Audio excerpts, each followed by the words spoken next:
Bonjour à tous. Alors ce matin, notre méditation portera sur l'épisode des noces de Cana et vous découvrez à l'écran la scène telle qu'elle a été peinte par notre ami le peintre Roger Dicamdé. Alors ça n'a pas été facile, l'exercice ne fut pas facile puisque au mois de décembre dernier, le dernier dimanche de l'année, j'ai prêché sur ce texte. Donc ce n'était pas évident de prêcher à nouveau sur le même récit, moins de 2 mois après, sans se répéter. Alors, ceci dit, la lecture que j'avais proposée en décembre était un peu libre. Et cette fois-ci, nous allons coller davantage au texte. Donc, je vous invite à écouter la lecture de ce récit dans l'Évangile de Jean, au chapitre 2.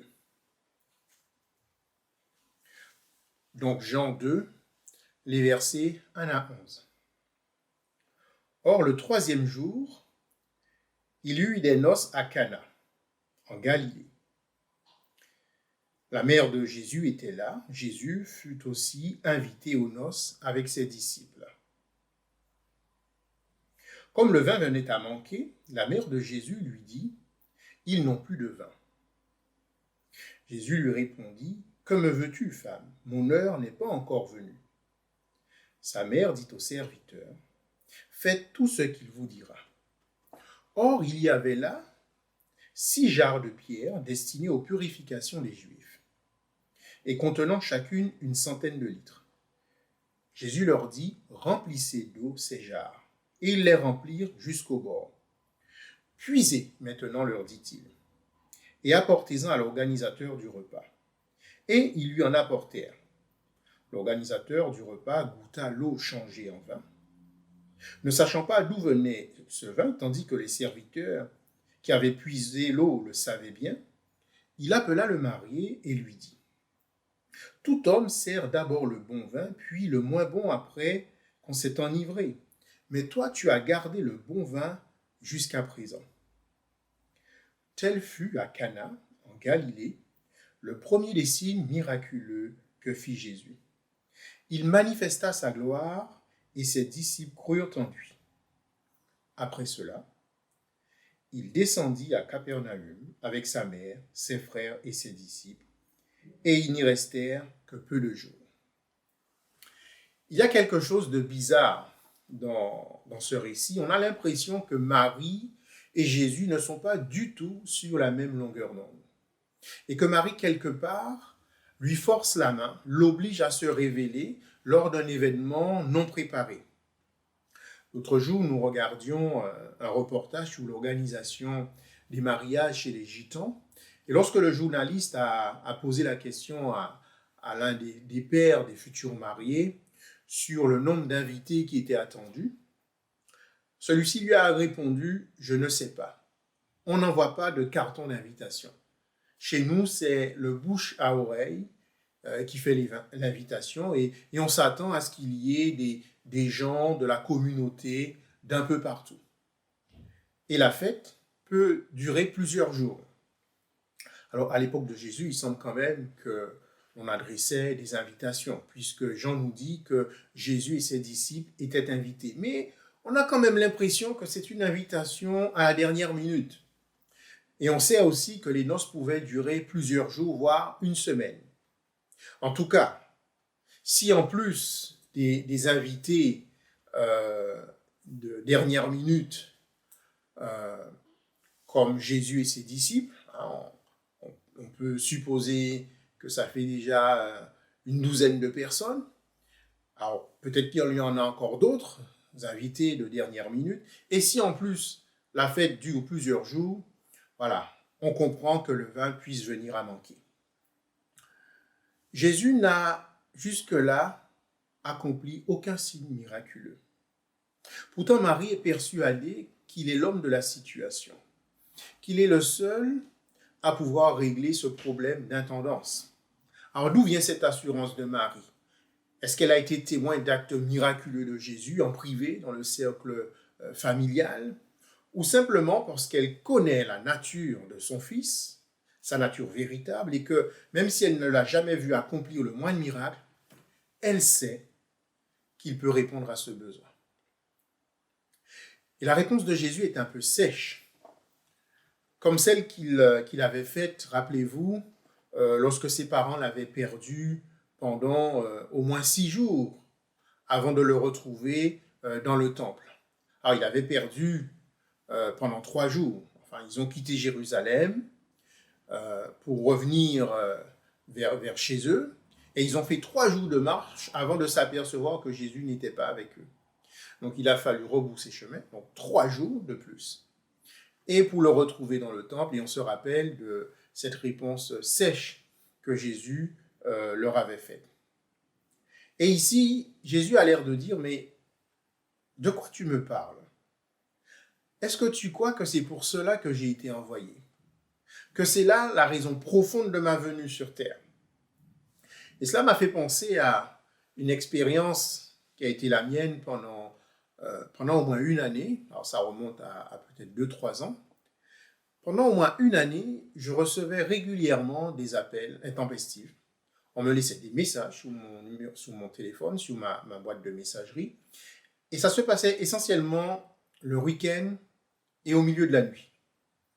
Et j'ai découvert qu'en fait, j'étais confondu avec un livreur d'alcool la nuit pour... vous êtes dans une fête, il vous manque de l'alcool, vous appelez un livreur et il vous livre de l'alcool pour que votre fête puisse continuer. Donc j'étais confondu avec celui qui livre l'alcool pour que la fête ne soit pas gâchée. Et on a l'impression que c'est un peu ce qui se passe aussi dans cette scène, dans cet épisode où Marie va trouver Jésus en lui disant « Ils n'ont plus de vin, donc fais quelque chose ». Mais en réalité, Marie cherche plutôt à dire à Jésus « Il est temps pour toi de te révéler ». Et là, tu as l'occasion et le public pour le faire. Parce que après cela, on va parler de toi dans toutes les gazettes de la région. Marie a une autre motivation que celle de la fête. Son souci n'est pas simplement d'éviter que la fête soit gâchée. Et la réponse de Jésus, « Mon heure n'est pas encore venue », laisse entendre qu'il n'avait pas prévu les choses ainsi. Alors, comme je le disais à l'instant, on a l'impression qu'elle lui force un peu la main. Jésus lui dit « Mon heure n'est pas encore venue », ce à quoi Marie ne répond rien, mais elle se tourne vers les serviteurs et leur dit « Faites tout ce qu'il vous dira ». Et cette scène est assez incroyable. Marie ne répond rien à Jésus qui lui dit « Mon heure n'est pas encore venue. Ce n'est pas encore le moment pour moi de me révéler. » Elle ne lui répond rien, mais si elle lui avait répondu, on imagine qu'elle aurait pu dire quelque chose du genre « D'accord, tu penses que ce n'est pas encore le moment de te révéler, mais je suis ta mère. Et ta mère te dit que c'est le moment. Alors, écoute ta mère. » On a le sentiment que Jésus hésite et que c'est l'insistance discrète de sa mère qui va le pousser à se manifester, à poser un premier signe qui va révéler qui il est. Jésus lui dit « Mon heure n'est pas encore venue » et sans y prêter attention, Marie se tourne vers les serviteurs en leur disant « Faites tout ce qu'il vous dira. Faites tout ce qu'il vous dira. » Marie est admirable ici, à la fois par ses propos et par son attitude, parce que ses paroles sont des paroles de foi. Et son attitude est une attitude humble, puisqu'elle se retire et laisse la situation entre les mains de Jésus. Et ce n'est pas étonnant de la part de Marie. Elle est très discrète, Marie, dans les évangiles.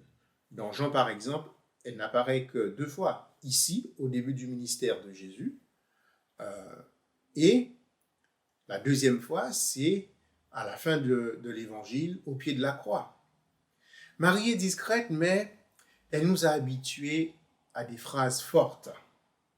Lors de la visite de l'ange Gabriel, « Je suis la servante du Seigneur, qu'il me soit fait selon ta parole. » Et environ 30 ans plus tard, à ses noces, à Cana, « Faites tout ce qu'il vous dira. » Encore une phrase forte de Marie.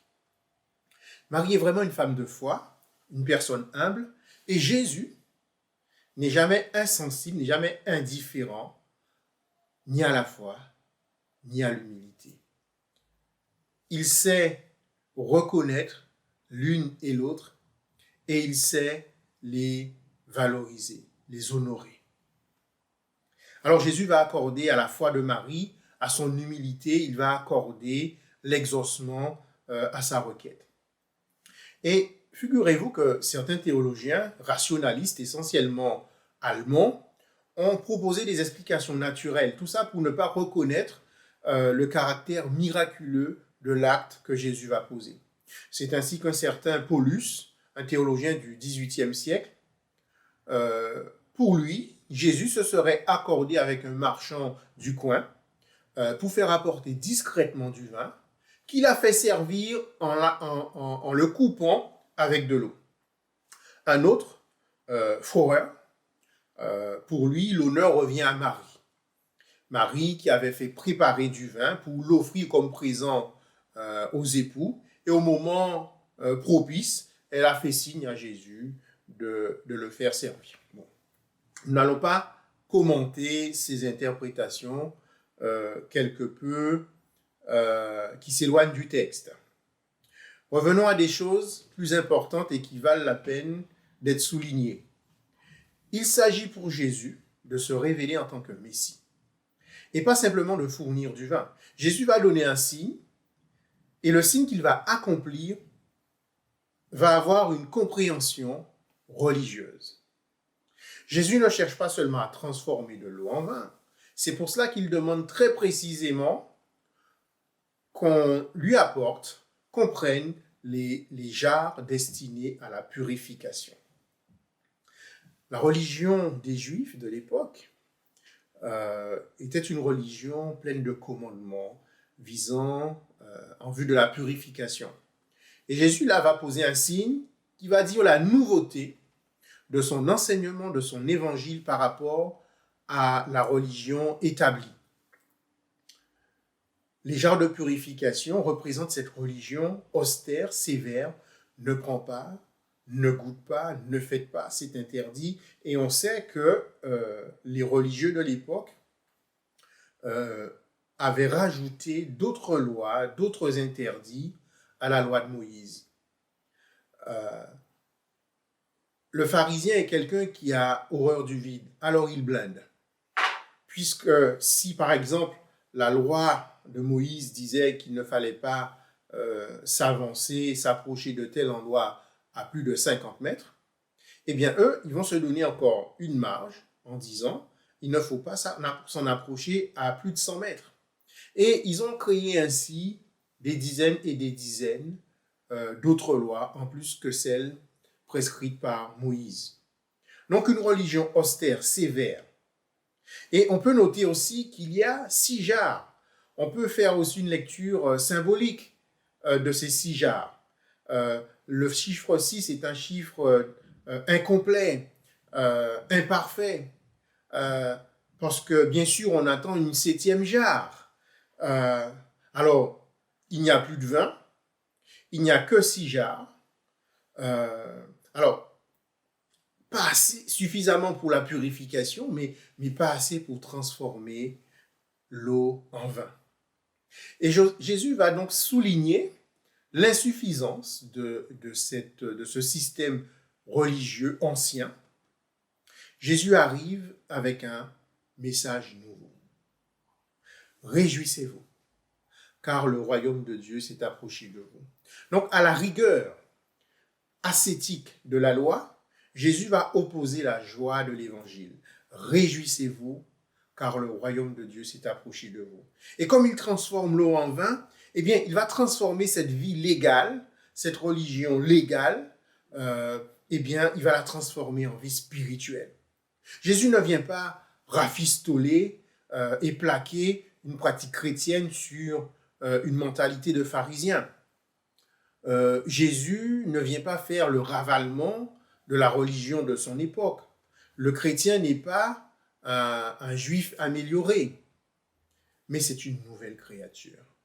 Si quelqu'un est en Christ, il est une nouvelle créature. Les choses anciennes sont passées et toutes choses sont devenues nouvelles. Et le vin Le vin qu'il propose est un vin qui n'a jamais été goûté auparavant.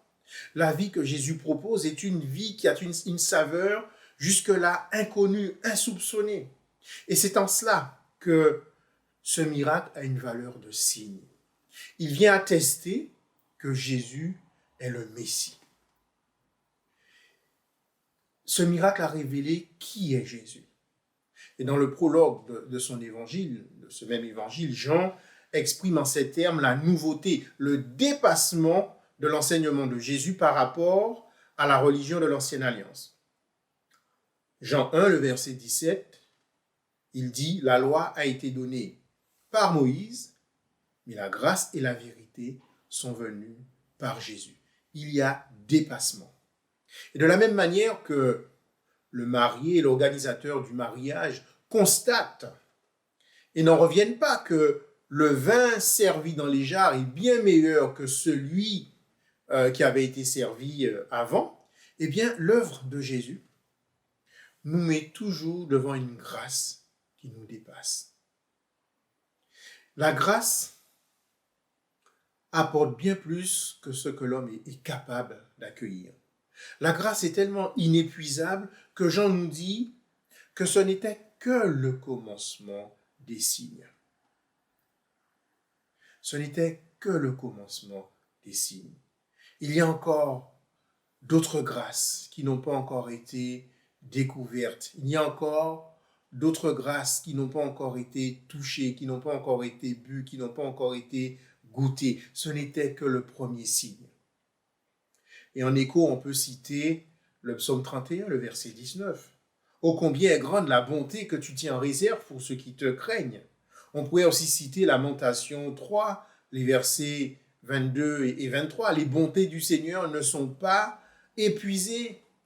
Il n'est pas au bout de ses compassions. Elles se renouvellent chaque matin. » Et aussi Jean 1,16.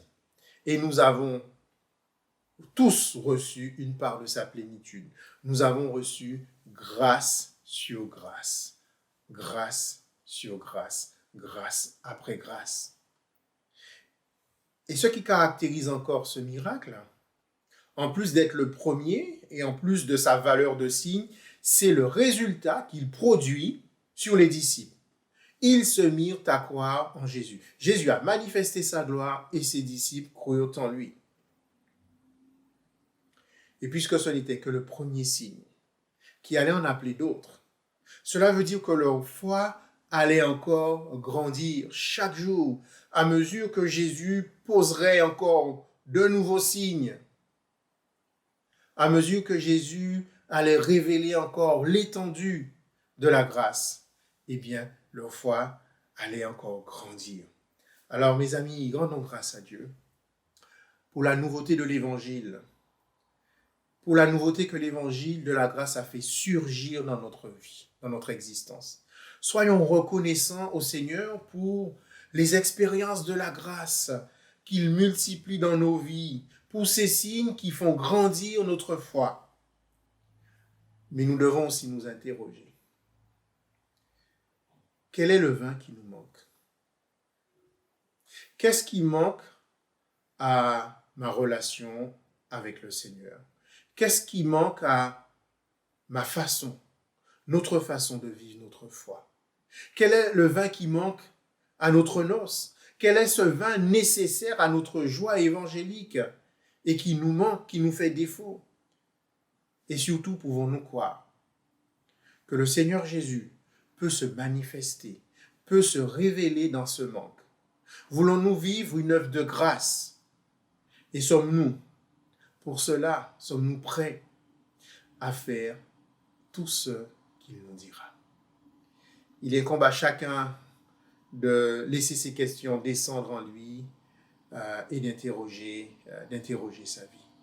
Que le Seigneur vous bénisse. Amen. La présence du Seigneur en est renouvelée. Ma prière, c'est qu'il fasse de moi un vase pur.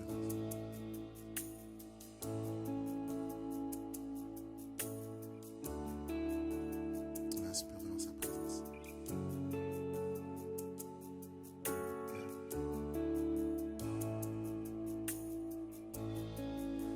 la pression, sous la tension, tu fais un vin nouveau. Yes. Je renonce à mes propres voies. Tu traces un chemin nouveau. Alors je m'abandonne entre tes tendres mains. Quand j'ai confiance en toi, je n'ai rien à craindre. Fais de moi un vase, amen. Fais de moi une offrande. Fais de moi ce que tu veux que je sois. Je n'ai rien à offrir. Jésus, tu m'as tout donné. Fais déborder ma vie d'un vin nouveau. Fais déborder ma vie d'un vin nouveau. J'entends ça. Sous la pression, sous la tension, tu fais un vin nouveau. Seigneur, je renonce, amen. Je renonce à propre voie. Yeah. Tu traces un chemin nouveau. Alors je m'abandonne entre tes tendres mains. Amen. Quand j'ai confiance en toi, je n'ai rien. Amen. Amen.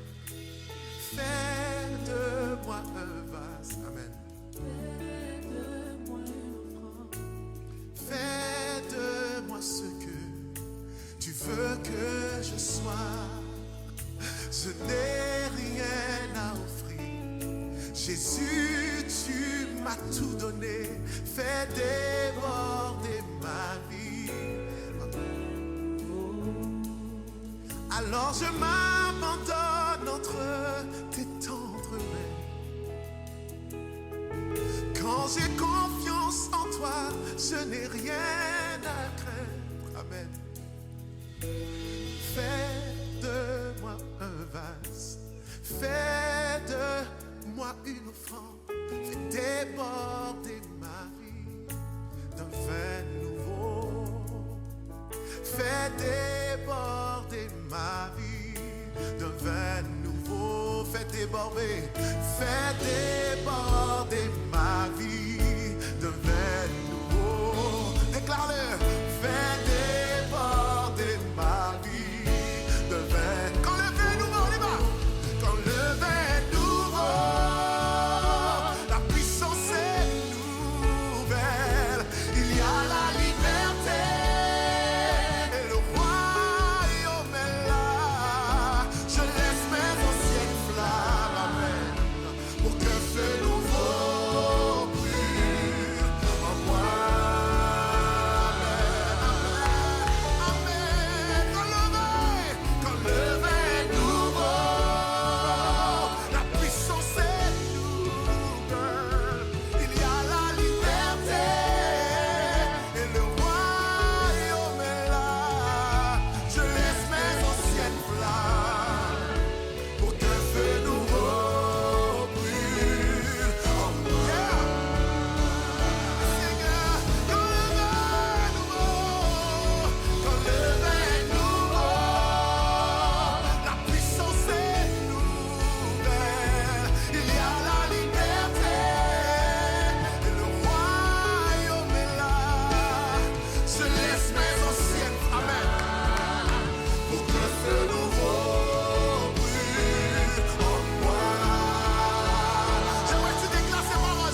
ça, fais de moi.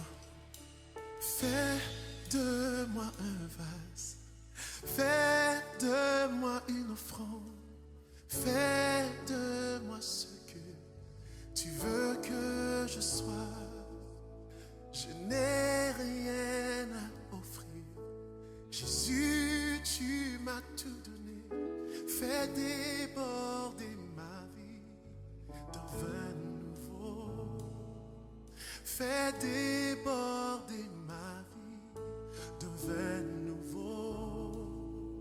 Fais déborder ma vie d'un vin nouveau. Fais déborder ma vie d'un vin nouveau. Fais le Seigneur. Fais le Seigneur, fais le Seigneur, nous t'en prions. Fais le Seigneur, nous t'invoquons. Fais-le, fais déborder ma vie. Quand le vin nouveau, on y va. Quand le vin nouveau, la puissance est nouvelle. Il y a la liberté et le royaume est là. Laisse anciennes flammes pour qu'un feu nouveau brûle en moi. Quand le vin nouveau, comme le vin nouveau, la puissance est nouvelle. Il y a la liberté et le royaume est là. Je laisse mes anciennes flammes pour qu'un feu nouveau brûle en moi. Fais de moi un vase. Fais de moi une offrande. Fais de moi ce que tu veux que je sois. Je n'ai rien à offrir. Mais Jésus, tu m'as tout donné. Fais déborder